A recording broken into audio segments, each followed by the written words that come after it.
بسم اللہ الرحمن الرحیم۔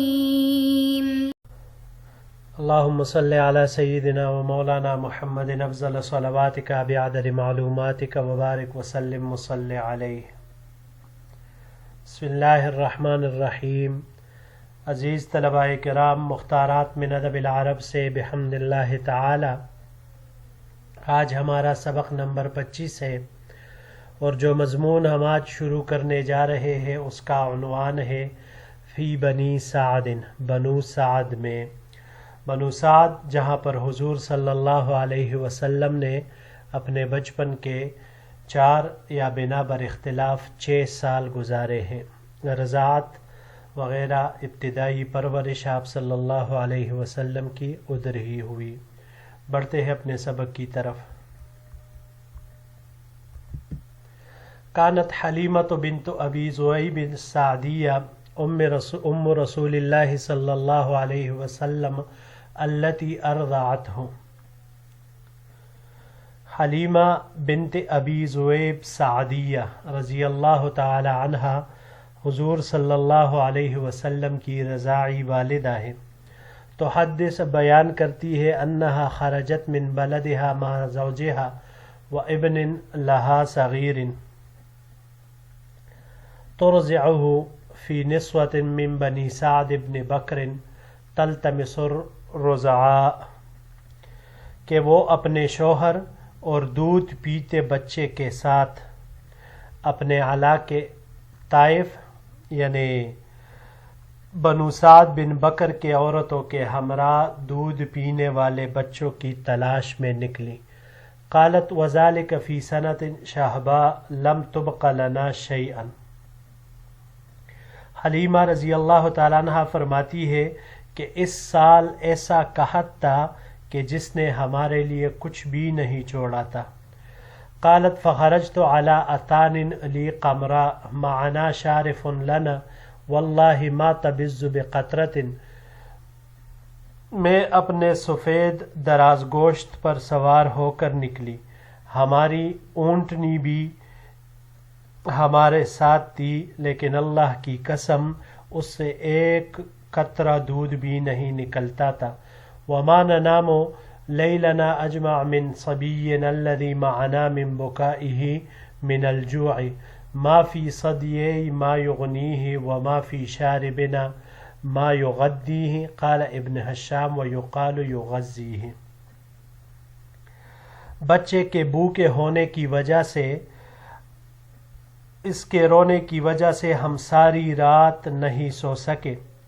فقر اور پاکہ کی وجہ سے مجھ میں اتنا دودھ نہیں تھا جو اس کو کافی ہو سکے، اور نہ اونٹنی میں اتنا دودھ تھا جو اس کو پلا سکے۔ یغدی ہی راوی کے مطابق یغزی لفظ استعمال ہوا ہے۔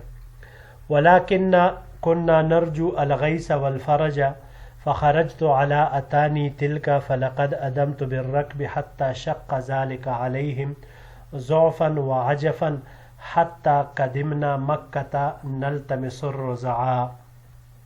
لیکن ہم سیرابی اور خوشحالی کی تمنا اور امید لیے ہوئے تھے، اس لیے میں اپنے سفید دراز گوش پر سوار ہو کر نکلی اور مسلسل سواری کر رہی تھی، لیکن وہ اتنی سست تھی کہ میری ہمراہی عورتیں بھی اس کی کمزوری اور لاغری سے تنگ آ گئیں، یہاں تک کہ بالآخر سفر کرتے کرتے ہم دودھ پیتے بچوں کی تلاش میں مکہ مکرمہ پہنچ گئے۔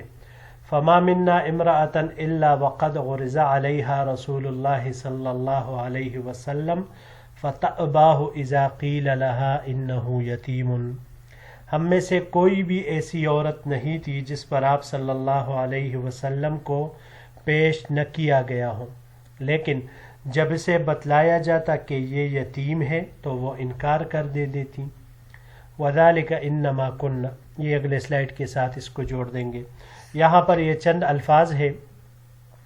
پہلا اس میں سے الرضعاء، رضعاء یہ رضیع کی جمع ہے، دودھ پیتے بچے کو یہ کہا جاتا ہے۔ شہباء، اشہب اس کا مذکر آتا ہے، یہ ایسی سالی کو کہا جاتا ہے کہ جس میں نہ سبزہ ہو اور نہ بارش ہو. باب فتح سے شہبن جلس دینے کے معنی میں آتا ہے. اگر اس کو باب سمعہ سے لے لے شہبن تو پھر اس سفید رنگت کو کہا جاتا ہے جو سیاہی مائل ہو. باب افعال سے اس کو جب ہم لیں گے تو باب افعال سے مصدر اشہابن برباد کر دینے کے معنی میں آئے گا. اور باب افتعال سے لے لے اشتہابن تو اس خشک اور زرد کو کہا جاتا ہے کہ جو بیچ میں سے تھوڑا تھوڑا سبزہ جس میں باقی ہو اسے کہا جاتا ہے. اگلا لفظ ہے قمرا. اس کا مؤنث، یہ مؤنث ہے، مذکر اس کا الاقمر آتا ہے. سبزی مائل سفید رنگ والا، وہ سفید رنگ جو سبزی مائل ہو. باب سمعہ سے قمرن بہت سفید ہونے کے معنی میں. اور باب نصرہ سے قمرن میم کے سکون کے ساتھ چین لینے کے معنی میں یہ آتا ہے. اس کو اگر ہم باب افعال سے لے لیں تو باب افعال سے اس کا مصدر اقمارن آتا ہے، یہ چاند نکلنے کا انتظار کرنا. اور باب مفاعل سے مقامرتن آپس میں جوا کھیلنا، باہم جوا کھیلنا، اس معنی میں یہ آتا ہے. یہ باب افعلال سے بھی استعمال ہو سکتا ہے، اقمیرارن سفید ہونے کے معنی میں یہ آتا ہے. شارف، شارف یہ بوڑھی اونٹنی کو کہا جاتا ہے. اس کی جمع شرف، شرفن یہ آتی ہے. اس کو اگر ہم باب نصرہ سے لے لیں شرفن تو عزت اور مرتبہ میں کسی سے غالب ہونا. اور اگر سمعہ سے شرفن آئے گا پھر را کے حرکت کے ساتھ بلند ہونے کے معنی میں استعمال ہوگا. اس کے علاوہ یہ باب کرما سے یہاں پر استعمال ہوا ہے شروفن بوڑھے ہونے کے معنی میں، اور یا مصدر شرافتن دین اور دنیا میں بلند ہونے کے معنی میں یہ آتا ہے. اگر باب تفعیل پر اس کو لے جائے باب فعال سے بھی آ سکتا ہے اشرافن سیدھا کڑا کرنا. باب تفعیل سے تشریفن تعظیم کرنا، عزت کرنا، اس معنی میں آئے گا. باب استفعال سے استشرافن، استشراف یہ ہاتھ کی آڑ کر کے نظر اٹھا کر دیکھنا. یہ بندہ ہاتھ اپنے آنکھوں کے سامنے کر کے اس کی آڑ لے کر نظر اٹھا کر اوپر جو دیکھتا ہوں. تبزو بزازہ، باب ضربہ سے بزن و بزوزن توڑا توڑا بہنا، اس معنی میں آتا ہے. اور اس کے علاوہ یہ باب ضربہ سے اور سمعہ سے مصدر اس کا بزازتن بھی آ سکتا ہے. موٹاپے کے ساتھ پتلے اور نرم چمڑے والا ہونا، یعنی ہو موٹا لیکن چمڑا یہ نرم اور پتلا ہو. باب افعال سے اگر اس کو لے لے ابزازن تو تھوڑی سی چیز کسی کو دینا. اس کے علاوہ یہ باب تفعیل سے تبزیزن ناز و نعمت کی زندگی بسر کرنے کے معنی میں آتا ہے. باب تفاعل سے تبززن یہ توڑا توڑا کر کے وصول کرنے کے معنی میں آتا ہے. اور اس کے علاوہ یہ باب افتعال سے ابتزازن تباہ کرنے کے معنی میں آتا ہے. ما یغدیہ غدا تغدیتن باب تفعیل سے استعمال ہوا ہے، یہاں پر دن کے ابتدائی حصے میں کھانا کھلانا اسے کہا جاتا ہے. اس کو اگر ہم باب نصارہ سے لے لیں تو باب نصارہ سے اس کا مصدر غدوون آئے گا، صبح کے وقت جانا. اور اگر سمعہ سے لے لے غدن مصدر اس کا آئے گا صبح کا کھانا. باب مفاعلہ سے مغاداتن صبح کے وقت آنے کو کہا جاتا ہے. الغیث، غیث یہ بارش کو کہا جاتا ہے، مراد یہاں پر سیرابی ہے کیونکہ بارش کے بعد ہی عموماً سیرابی آتی ہے. باب ضربہ سے یہاں استعمال ہوا ہے غیثن برسانے کے معنی میں، برسنے کے معنی میں آتا ہے. اور باب تفعل سے تغیثاً موٹا ہونے کے معنی میں آتا ہے. وعجفاً عجفا، یہ باب ضربہ سے عجفاً اور نصرہ سے بھی عجفاً استعمال ہو سکتا ہے کمزور کرنے کے معنی میں. باب افعال سے اگر اس کو لے لے اعجافاً تو یہ کمزور کرنے دور ہونے کے معنی میں یہ آتا ہے. اس کے علاوہ اگر ہم اس کو باب کرما اور سمع سے لے لے عجفاً، عجفاً کمزور ہونے کے معنی میں یہ پھر آئے گا. اور باب تفعیل سے تعجیفاً آسودگی سے کم کانا، اس معنی میں یہ آئے گا. جی بڑھتے ہیں اگلے سلائیڈ کی طرف. پچھلے سلائیڈ میں وہ تھوڑا عبارت رہ گیا وذالک انما کننا نرجو المعروف من ابی الصبی، اور یہ اس لیے تھا کہ یہ بچے کو لینا ہم اس لیے پسند نہیں کرتے تھے کہ ہم بچے کے والدین سے انعام اور اکرام کے امید میں ہوتے تھے. فکننا نقول یتیم، تو ہم کہتے کہ یہ تو یتیم ہے. وما عسى ان تصنع امه وجده فکننا نکرہ لذالک، تو اس کے ماں اور دادا کچھ بھی نہیں کر سکتے، اس وجہ سے ہم نے بچے کو لینا ناپسند کیا تھا. فما بقیت امرأۃ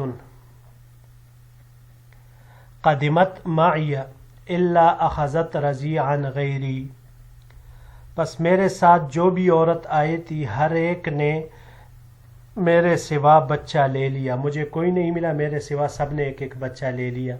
فلما اجمعنا الانطلاق قلت لصاحبی، پھر جب ہم واپس چلنے کے لیے جمع ہو گئے تو میں نے اپنے شوہر سے کہا واللہ انی لاکرہ ان ارجع من بین صواحبی ولم آخذ رضیعا، کہ میں اس بات کو ناپسند کرتی ہوں کہ اپنے سہیلیوں کے ساتھ اس حالت میں واپس جاؤں کہ بغیر بچے کے ہوں. واللہ لاذهبن اذا ذلك اليتیم فلاخذنہ، کہا اللہ کی قسم میں تو ضرور بالضرور اس یتیم کے پاس جاؤں گی اور اسی کو لے کر چلوں گی. قال لا علیک ان تفعلی عسى اللہ ان یجعل لنا فیہ برکہ، تو شوہر نے کہا کہ ایسا کرنے میں تمہارے اوپر کوئی حرج نہیں، یعنی کر سکتی ہو سکتا ہے اللہ جل شانہ اس میں ہمارے لیے برکت پیدا فرما دے. قالت، حضرت حلیمہ سعدیہ رضی اللہ عنہ فرماتی ہے فذهبت الیہ فاخذته وما حملنی علی اخذہ الا انی لم اجد غیرہ. حلیمہ سعدیہ رضی اللہ تعالیٰ عنہ نے کہا کہ میں نے اس یتیم بچے کو لے لیا، اور اس یتیم بچے کو لینے پر مجھے کسی نے مجبور نہیں کیا تھا مگر صرف اس بات نے کہ مجھے اس کے علاوہ کوئی دوسرا بچہ نہیں ملا تھا. جی یہاں پر یہ ایک ہی لفظ ہے صواحبی، صواحبیہ مفرد اس کی صاحبتن آتی ہے، اور صواحبیہ کے علاوہ دوسری جمع صاحباتن بھی آ سکتی ہے. باب سمع سے صحبتن صحابتن، یہ ساتھی ہونے کے معنی میں آتا ہے. اس کو اگر ہم باب افعال سے لے لیں تو باب افعال سے اصحابن ساتھی والا ہونے کے معنی میں یہ آتا ہے. باب افتعال سے اگر اس کو لیا جائے تو باب افتعال سے لینے کی صورت میں مصدر اس کا اصطحابن آئے گا، حفاظت کرنے کے معنی میں. جی عزیز طلباء کرام، بحمد اللہ ہمارا یہ درس بھی اپنے اختتام کو پہنچا. انشاءاللہ العزیز اگر زندگی رہی تو اگلے درس کے ساتھ پھر آپ کی خدمت میں حاضر ہوں گے. السلام علیکم ورحمۃ اللہ وبرکاتہ.